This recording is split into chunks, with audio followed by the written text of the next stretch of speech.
Boss TV ಸ್ಪೆಷಲ್ಗೆ ಸ್ವಾಗತ. ನಾನ್ ಸೀಮಾ ಬಂಗಾರಪ್ಪ. ಸಿಂಗಂ ಇದು ಕೇವಲ ಒಂದು ಹೆಸರಲ್ಲ, ಅದು ಧೈರ್ಯ, ನಿಷ್ಠೆ ಮತ್ತು ಕರ್ತವ್ಯ ನಿಷ್ಠೆಗೆ ಕರ್ನಾಟಕದ ಜನತೆ ಮಾಜಿ IPS ಅಧಿಕಾರಿ ಕೆ ಅಣ್ಣಾಮಲೈ ಅವರಿಗೆ ನೀಡಿದಂತಹ ಗೌರವ. ಕರ್ನಾಟಕದಲ್ಲಿ ಪೊಲೀಸ್ ಅಧಿಕಾರಿಯಾಗಿ ಕೆಲಸ ಮಾಡುತ್ತಿದ್ದ ಅವಧಿಯಲ್ಲಿ ತಮ್ಮ ನೇರ ನುಡಿ, ಕಠಿಣ ನಿರ್ಧಾರಗಳು ಹಾಗೂ ಅಪರಾಧದ ವಿರುದ್ಧ ಹೋರಾಟ ಮಾಡಿ ಕರ್ನಾಟಕದ ಜನತೆ ಕೊಟ್ಟಂತಹ ಬಿರುದು ಕರುನಾಡ ಸಿಂಗಂ. ರಾಜಕೀಯಕ್ಕೆ ಬಂದ ನಂತರವೂ ಅಣ್ಣಾಮಲೈ ತಮ್ಮದೇ ಆದ ಹೋರಾಟದ ಮನೋಭಾವವನ್ನ ಮುಂದುವರೆಸಿದ್ರು. 2020ರಲ್ಲಿ ಬಿಜೆಪಿ ಸೇರ್ಪಡೆಯಾದ ಅವರು 2021ರಲ್ಲಿ ತಮಿಳುನಾಡು ಬಿಜೆಪಿ ರಾಜ್ಯಾಧ್ಯಕ್ಷರಾಗಿ ಅಧಿಕಾರ ವಹಿಸಿಕೊಂಡು ಪಕ್ಷಕ್ಕೆ ಹೊಸ ಚೈತನ್ಯವನ್ನ ತುಂಬಿದ್ರು. ತಮಿಳುನಾಡಲ್ಲಿ ಬಿಜೆಪಿಗೆ ಬಲವಾದ ನೆಲೆ ನಿರ್ಮಿಸಲು ನಿರಂತರವಾಗಿ ಶ್ರಮಿಸಿದ ಅಣ್ಣಾಮಲೈ ನನ್ನ ಮಣ್ಣು ನನ್ನ ಜನ ಪಾದಯಾತ್ರೆಯ ಮೂಲಕ ರಾಜ್ಯ ರಾಜಕೀಯದಲ್ಲಿ ಹೊಸ ಅಲೆಯನ್ನ ಸೃಷ್ಟಿಸಿದ್ರು. ಬಿಜೆಪಿಗೆ ಸೇರಿದ್ಯಾಕೆ? ಅಣ್ಣಾಮಲೈ ಬಹಿರಂಗ ತಮ್ಮ ರಾಜಕೀಯ ಜೀವನದ ಮಹತ್ವದ ನಿರ್ಧಾರಗಳ ಬಗ್ಗೆ ಮಾತನಾಡಿದ ಅಣ್ಣಾಮಲೈ ಬಿಜೆಪಿ ಸೇರ್ಪಡೆಯ ಬಗ್ಗೆ ಹಿರಿಯ ಪಕ್ಷದ ನಾಯಕ BL ಸಂತೋಷ್ ಅವರ ಪ್ರೋತ್ಸಾಹ ಮತ್ತು ಭರವಸೆ ಪ್ರಮುಖ ಕಾರಣವಾಗಿತ್ತು ಎಂದು ಹೇಳಿಕೊಂಡಿದ್ದಾರೆ. ಬಿಜೆಪಿಗೆ ಸೇರಿದ ನನ್ನ ನಿರ್ಧಾರದ ಬಗ್ಗೆ ಹಲವು ಊಹಾಪೋಹಗಳು ಹರಿದಾಡಿದ್ವು. ಈಗ ಅದರ ಹಿಂದಿನ ಸತ್ಯವನ್ನ ಬಹಿರಂಗಪಡಿಸ್ತಾ ಇದ್ದೀನಿ ಅಂತ ಹೇಳಿರುವ ಅಣ್ಣಾಮಲೈ ತಮ್ಮ ಮುಂದಿನ ರಾಜಕೀಯ ಯೋಜನೆಗಳ ಕುರಿತು ಸುಳಿವನ್ನ ನೀಡಿದ್ದಾರೆ. ನಮ್ಮ ಮೂಲ ತತ್ವಗಳಿಂದ ಹೊರಹೊಮ್ಮುವ ಹೊಸ ರಾಜಕೀಯ ಚಳುವಳಿ ಹಾಗೂ ಹೊಸ ಆಯಾಮದ ರಾಜಕಾರಣ ಆರಂಭವಾಗಲಿದೆ ಎಂದು ಅವರು ಘೋಷಿಸಿದ್ದಾರೆ. ಆದ್ರೆ ಇದೀಗ ತಮಿಳುನಾಡಿನ ರಾಜಕೀಯದಲ್ಲಿ ಮಹತ್ವದ ಬೆಳವಣಿಗೆಯೊಂದು ನಡೆದಿತ್ತು. ಅಣ್ಣಾಮಲೈ ಬಿಜೆಪಿ ಪಕ್ಷಕ್ಕೆ ಅಧಿಕೃತವಾಗಿ ವಿದಾಯ ಹೇಳಿದ್ದಾರೆ. 2 ದಿನಗಳ ಹಿಂದೆ ಪಕ್ಷದ ರಾಷ್ಟ್ರೀಯ ಅಧ್ಯಕ್ಷ ನಿತಿನ್ ನವೀನ್ ಅವರಿಗೆ ರಾಜೀನಾಮೆ ಸಲ್ಲಿಸಿದ್ದ ಅಣ್ಣಾಮಲೈ ಅವರ ನಿರ್ಧಾರವನ್ನ ಬಿಜೆಪಿ ಹೈಕಮಾಂಡ್ ಅಂಗೀಕರಿಸಿದೆ ಎನ್ನಲಾಗಿದೆ. ಪಕ್ಷದೊಳಗಿನ ಭಿನ್ನಾಭಿಪ್ರಾಯಗಳು, ಚುನಾವಣಾ ಕಾರ್ಯತಂತ್ರ, ಮೈತ್ರಿ ರಾಜಕೀಯ ಹಾಗೂ ಸಂಘಟನಾ ವಿಚಾರಗಳಲ್ಲಿ ಉಂಟಾದಂತಹ ಅಸಮಾಧಾನವೇ ಈ ನಿರ್ಧಾರಕ್ಕೆ ಕಾರಣ ಎಂದು ಅಣ್ಣಾಮಲೈ ತಮ್ಮ ಆಪ್ತರ ಬಳಿ ಹೇಳಿಕೊಂಡಿದ್ದಾರೆ.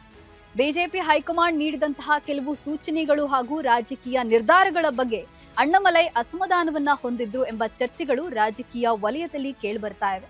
ಪ್ರಧಾನಿ ನರೇಂದ್ರ ಮೋದಿಯವರ ಆಡಳಿತ ಶೈಲಿಯಿಂದ ಪ್ರೇರೇಪಿತರಾಗಿದ್ದ ಅಣ್ಣಾಮಲೈ ತಮ್ಮ ಹೊಸ ಸಂಘಟನೆಯಲ್ಲಿ ಯಾವುದೇ ಹೈಕಮಾಂಡ್ ಹುದ್ದೆ ಅಥವಾ ವಿಶೇಷ ಅಧಿಕಾರ ಬೇಡ ಅಂತ ಘೋಷಣೆ ಮಾಡಿದ್ದಾರೆ.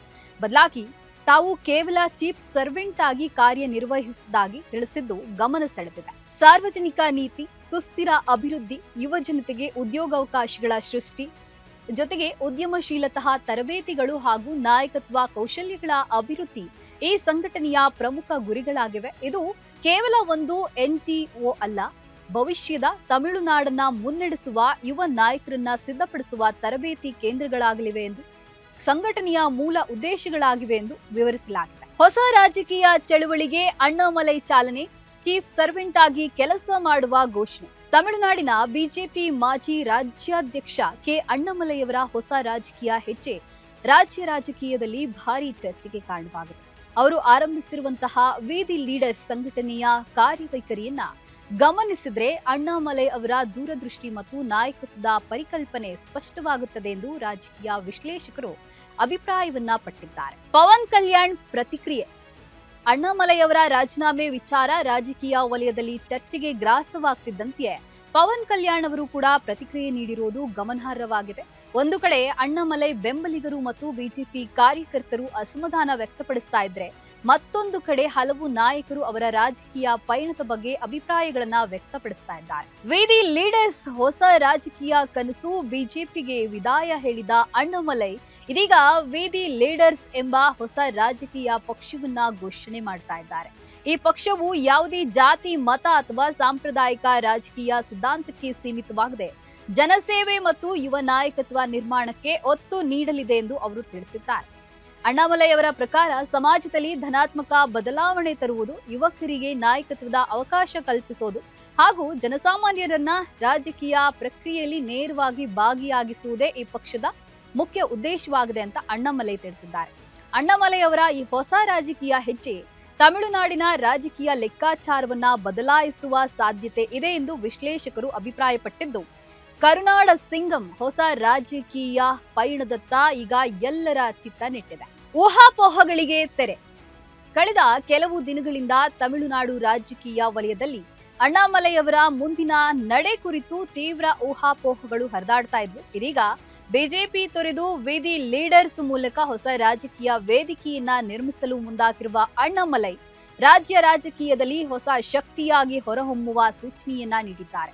ಅವರ ಈ ನಿರ್ಧಾರ ಮುಂದಿನ ದಿನಗಳಲ್ಲಿ ತಮಿಳುನಾಡು ರಾಜಕೀಯ ಸಮೀಕರಣ ಮೇಲೆ ಯಾವ ರೀತಿ ಪರಿಣಾಮ ಬೀರುತ್ತೆ ಎಂಬುದು ಕುತೂಹಲಕ್ಕೆ ಕಾರಣವಾಗಿದೆ. ರಜನಿಕಾಂತ್ ಆಫರ್ ತಿರಸ್ಕರಿಸಿದ್ದೇ ಅಣ್ಣಾಮಲೈ ಸ್ಫೋಟಕ ಬಹಿರಂಗ. ಬಿಜೆಪಿಗೆ ರಾಜೀನಾಮೆ ನೀಡಿದ ಬೆನ್ನಲ್ಲೇ ಅಣ್ಣಾಮಲೈ ಅವರು ಮತ್ತೊಂದು ಹೇಳಿಕೆ ತಮಿಳುನಾಡು ರಾಜಕೀಯದಲ್ಲಿ ಭಾರಿ ಸಂಚಲನವನ್ನ ಮೂಡಿಸಿದೆ. ತಮಿಳು ಚಿತ್ರರಂಗದ ಸೂಪರ್ ಸ್ಟಾರ್ ರಜನಿಕಾಂತ್ ಅವರು ರಾಜಕೀಯಕ್ಕೆ ಪ್ರವೇಶ ಸಿದ್ಧತೆ ನಡೆಸುತ್ತಿದ್ದ ಸಂದರ್ಭದಲ್ಲಿ ತಮ್ಮ ಜೊತೆ ಸೇರಿ ರಾಜಕೀಯ ಮಾಡಲು ನೀಡಿದಂತಹ ಆಹ್ವಾನವನ್ನ ತಾವು ತಿರಸ್ಕರಿಸಿದ್ದೆ ಎಂದು ಅಣ್ಣಾಮಲೈ ಬಹಿರಂಗಪಡಿಸಿದ್ದಾರೆ. ಲೇಟೆಸ್ಟ್ ಹಾಗೂ ಇಂಟ್ರೆಸ್ಟಿಂಗ್ ಸುದ್ದಿಗಳಿಗಾಗಿ ಬಾಸ್ ಟಿವಿ ಕನ್ನಡ ಚಾನೆಲ್ನ ಸಬ್ಸ್ಕ್ರೈಬ್ ಮಾಡಿ. ಹಾಗೆಯೇ ಬೆಲ್ ಐಕಾನ್ ಪ್ರೆಸ್ ಮಾಡಿ. ಇದರ ಜೊತೆಗೆ ಫೇಸ್ಬುಕ್, ಇನ್ಸ್ಟಾಗ್ರಾಮ್, ಎಕ್ಸ್ ನಲ್ಲೂ ಮಿಸ್ ಮಾಡದೆ ಫಾಲೋ ಮಾಡಿ.